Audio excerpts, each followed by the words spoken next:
San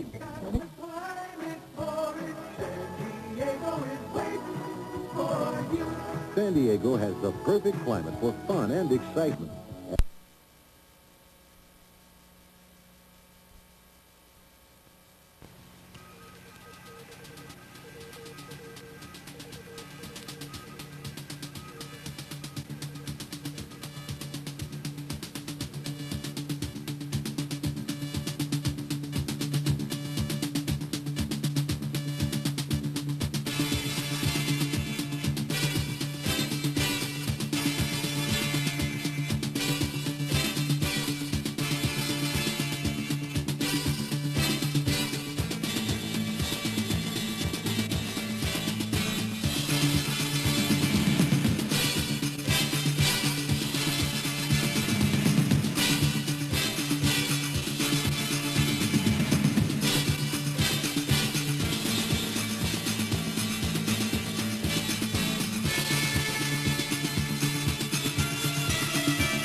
songs that I remember. We used to go to Grandma Bown's house, and Jay used to, where's Jay? Right there. Jay used to sing to us. I think he did.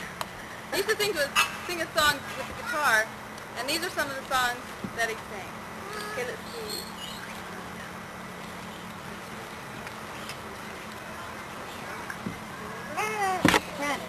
When it's springtime in the Rockies and it's 99 below, will the Eskimos go barefoot just because they love the snow?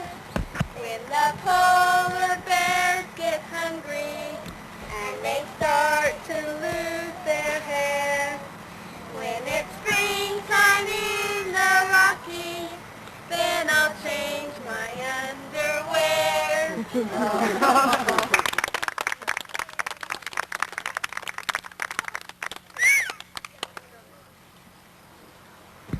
Look it!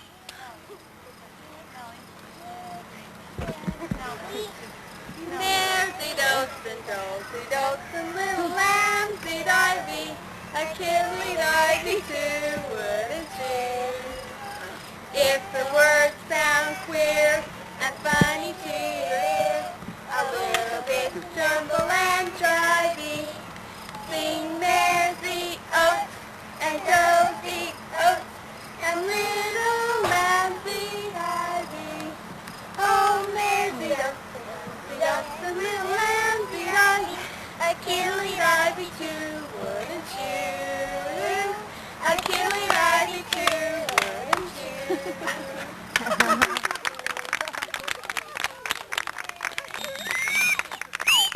Now, Aesop family has a skit for us. Okay. How was it?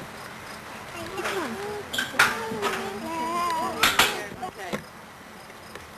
Elisa, would you please come in here and help peel the potatoes? Famory shouldn't have to do it all by yourself. Okay, Mom. Oh! Oh, she cut her finger. Oh, call the doctor. Doctor, send the doctor, please. She's bleeding. Hurry.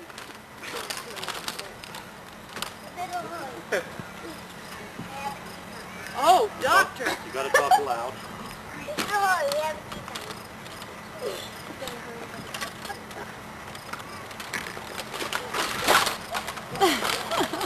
Hurry, doctor, hurry. You're scared.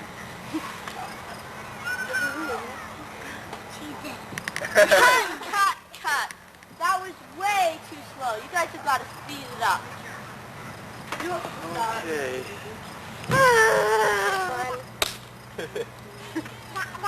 Elisa, hurry up and come in here and help Famory with this potato peeling. Okay, Mom. Oh! Oh, my goodness, she's bleeding. Oh, call the doctor. Hurry, come quick. Hurry, she's bleeding.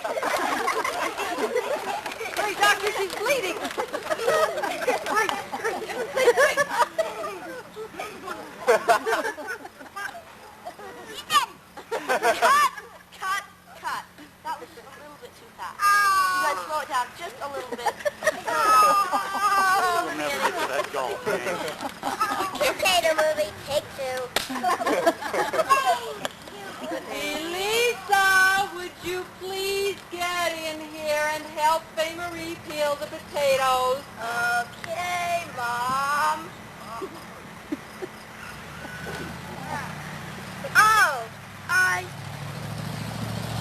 Oh, no! She's bleeding! Doctor! Help! She's bleeding! Come quick!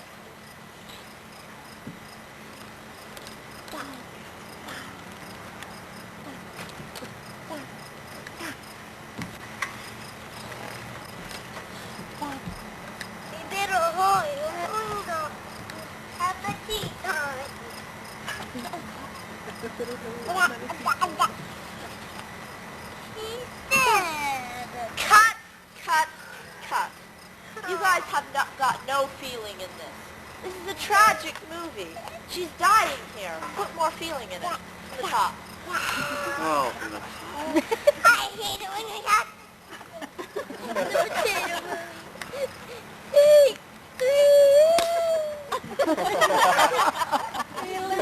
Would you please get in here and help Marie? She doesn't want to do this all by herself. Okay.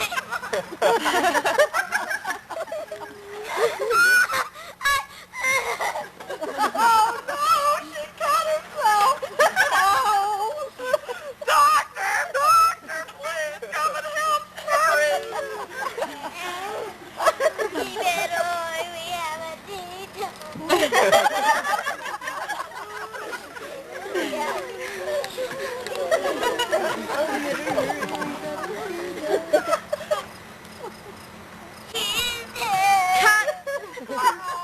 You guys need to have more fun with it.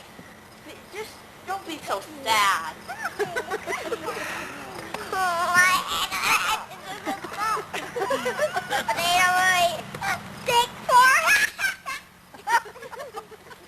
Elisa, would you come and help Marie, please?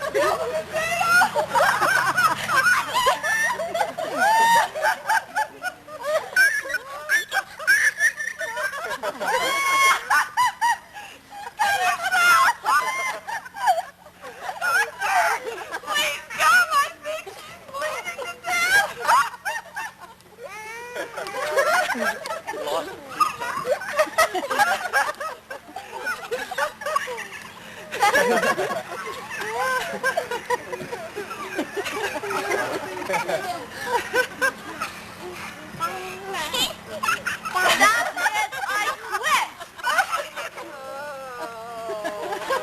Too late for our tea time anyway.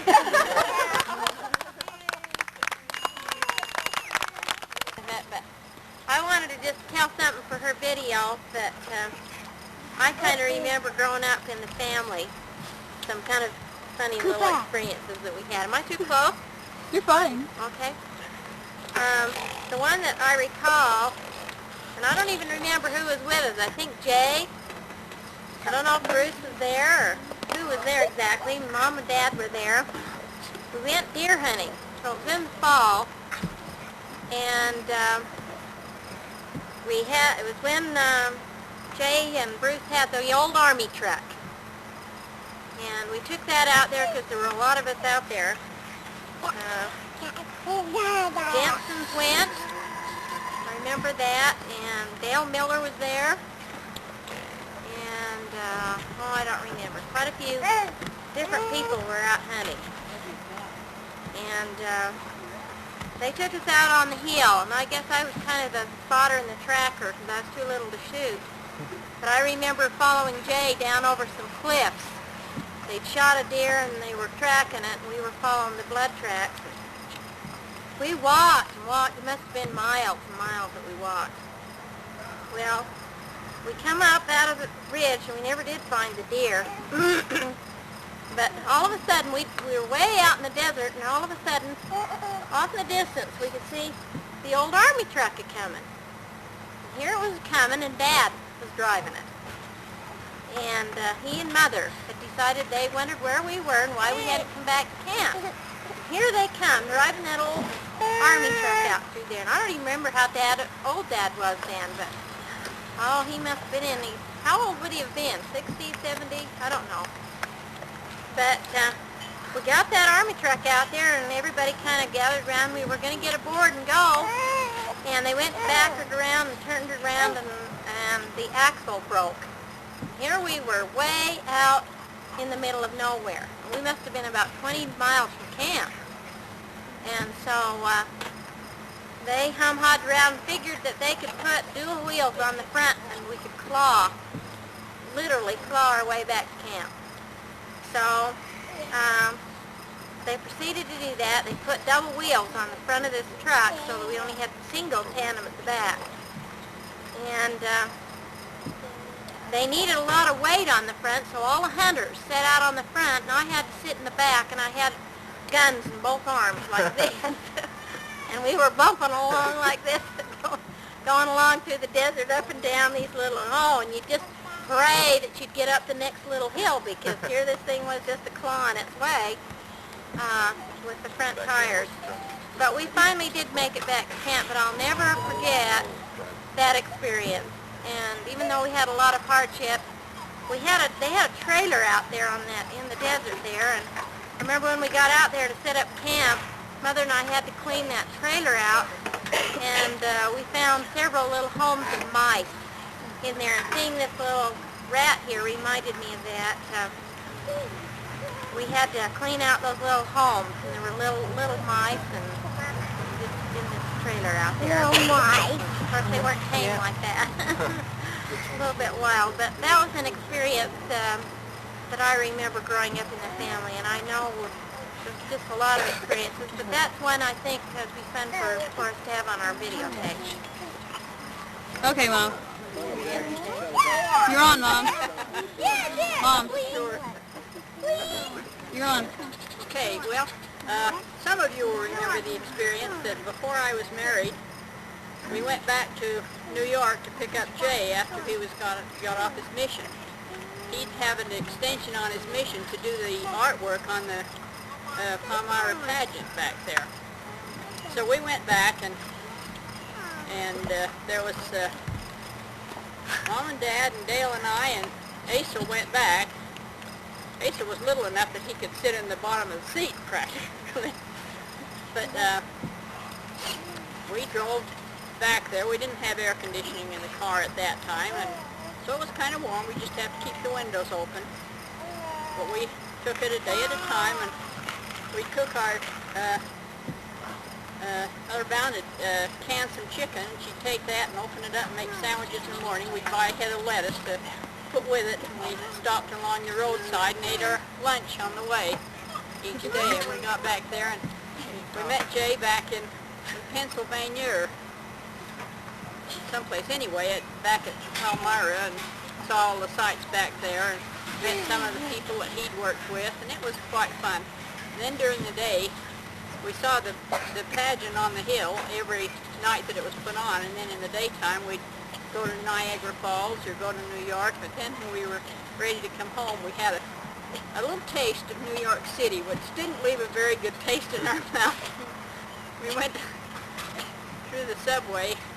We got to see their aunt in New Jersey, and then we took the subway over to New York City, and we wanted to shop in New York City, and Jay and Dale both wanted to buy new suits. We went in this shop on Fifth Avenue or someplace, and went in and they tried on suits, and when they went back, when Jay came out and tried on his suit, and when he went back to the dressing room, somebody had stolen his wallet out of his pants that he'd left in the dressing room. So left kind of an unpleasant taste in New York, and that's about all we saw. And then we hiked back to try and get the subway, and we didn't even know where we were going to stay that night. We just had to go back and find us a hotel or motel somewhere. They didn't have many motels back there then, but we finally did find a hotel of some kind we found. And then coming back, we didn't find good drinking water all the way till we got back to Denver, and then we had some good drinking water.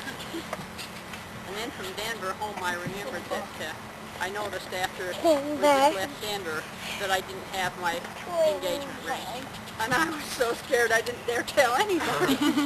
And I remembered when I got dressed that I'd put it in the pocket of my pajamas, so I knew better than to put it on a counter while I washed. And I just laid there and prayed that it was still in the pocket of my pajamas, and I could just see me trying to call back to that motel and see if it was still there. And I didn't dare say anything, and finally got home and hurried and got my suitcase out, and sure enough, it was in the pocket of my pajamas. But that was a worry I won't forget. But it was a wonderful trip, and we had a fun time. We really got acquainted, and you get to know somebody when you're driving daily with them that long. But it was fun. On the slides, I've got a few pictures of his artwork on the pageant on the hill. Your great-grandfather, my father, used to make a little extra money trapping rats. And down along the Sevier River, they misnamed the Sevier River. That is, they originally named the Sevier River the Virgin River, and the Virgin River was the Sevier River. And then somehow the pioneers got the name mixed up and started calling the Virgin River, or the Sevier River, the Virgin River. And so it just finally ended up that that's the name they got stuck with. But the Sevier River is a meandering, beautiful river and should have been named the Virgin River. And there used to be lots of rats along the river, and muskrats. And Dad used to say that there's more than one way to skin a rat. He used to always say that if you was having trouble doing something, he'd say, there's always another way to skin a rat. And I guess he was kind of like Hazel. He worked out all the systems of how to skin a rat real quick, and he could skin a rat that quick and save the hide, you know, and they sold the hide. He just pulled the hide right off. He'd cut them a certain way, and then he'd just pull them off, and there the carcass was. So he was always feeding the carcasses. He skinned them out there on he had a two-seater post up and another post across, and he'd skin them all right there, and then he'd just throw the carcass into the pigs. And he used to have a great big old boar that was, he was huge. I suppose he stood up about that high. He's a great big boar. He was right there ready to take all of them carcasses. And he didn't spend time to chew them. He just went oop, oop, and they were gone. So one day, Dad thought he'd just fix that old boar. If you tossed it anywhere near the boar would knock the other pigs out of the road and get it, you know. So he caught a skunk in his trap one day, and he says, I'll fix that old boar. So he skinned